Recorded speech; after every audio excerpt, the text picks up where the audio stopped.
नमस्कार छात्रों, आप लोग अच्छे होंगे। कल मैंने कहा था कि आप लोग जयशंकर प्रसाद द्वारा लिखी हुई कहानी को पढ़ना है। केवल आपने पढ़ा भी होगा, अच्छी लगी होगी। हमने ये भी कहा था कि उस कहानी को आप पढ़िएगा, व्याख्या करना हम बताएंगे। आपने उस कहानी को पढ़ लिया। आइए उसके गद्यांशों की हम व्याख्या करते हैं और व्याख्या करने का एक सरलतम तरीका बताते हैं। देखिए, रोहतास दुर्ग के प्रकोष्ठ में बैठी हुई युवती ममता शोण के तीक्ष्ण गंभीर प्रवाह को देख रही है। शोण नदी का नाम है। प्रकोष्ठ माने एक बरामदा होता है, ठीक है। ममता विधवा थी। यहां से रेखांकित अंश प्रारंभ होता है। प्रश्न में आपके पूछा जाता है रेखांकित अंश की व्याख्या करिए। प्रश्नों पे बाद में चर्चा करेंगे, पहले इसको हम पढ़ लेते हैं।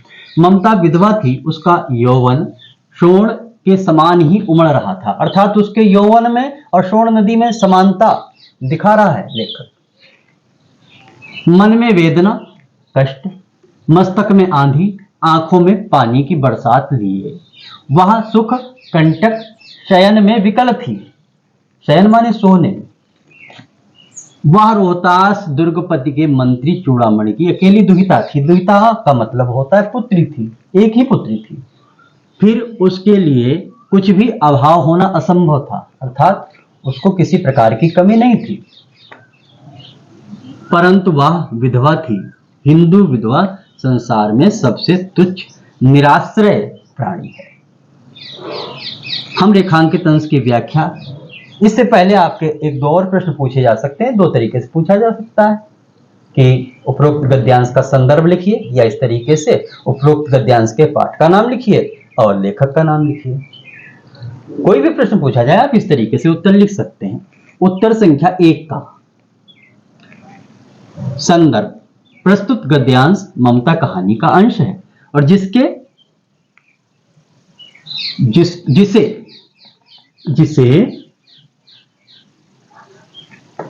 जयशंकर प्रसाद जी द्वारा लिखा गया है। ठीक है, इस तरीके से लिख सकते हैं। उत्तर संख्या 2, 1 का इसके अंतर्गत आपका पूछा जाता है प्रश्न रेखांकित अंश की व्याख्या कीजिए। तो रेखांकित अंश जो है उसकी हमने अंडरलाइन कर दिया है और उसकी हम व्याख्या करना बताते हैं। देखिए कैसे व्याख्या करते हैं। ममता रोहतास दुर्ग के मंत्री चूड़ामणि की अकेली पुत्री थी। दुहिता मतलब पुत्री, हम पुत्री लिख सकते हैं। किंतु वह विधवा थी और हिंदू समाज के अंतर्गत विधवा की दयनीय स्थिति होती है। इसको समझिए, फिर आपको व्याख्या करना आसान हो जाएगा। दयनीय स्थिति इसलिए होती है कि हिंदू समाज में विधवा विवाह नहीं कर सकती, पुनर्विवाह। किंतु वह विधवा थी। हिंदू समाज में विधवा होना अभिशाप है। अभिशाप उसे कहते हैं जो समाज की रूढ़ियों द्वारा जो परंपरा प्रभावित हो। अभिशाप है अर्थात बुरा है, गलत है माना जाता है।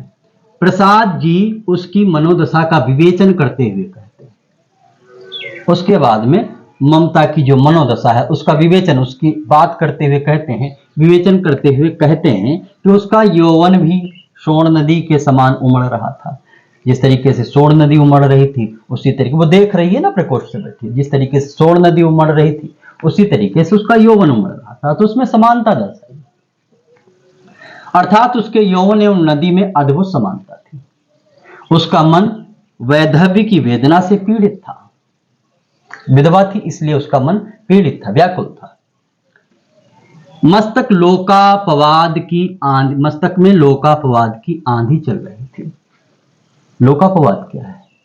अगर हिंदू समाज में कोई विधवा दोबारा विवाह कर लेती है तो उसको समाज के लोग कहते हैं, ये लोकापवाद का उसके अंदर भय था, यही झंझावात अर्थात आंधी चल रही थी। आंखों में आंसुओं का प्रवाह था। आंखों में आंसू का अविरल प्रवाह चल रहा था, ठीक है।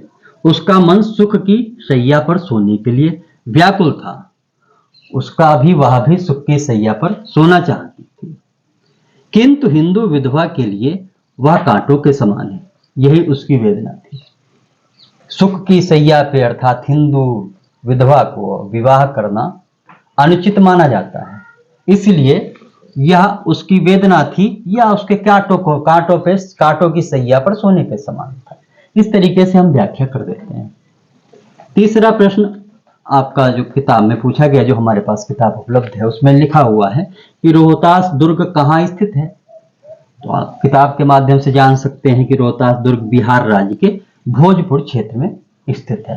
इस तरीके से आपकी व्याख्या ये हुई पूरी। इसी तरीके से आप प्रयास कीजिएगा अन्य व्याख्या करने की। मैं 1-2 व्याख्याएं और बताऊंगा। अस्तु।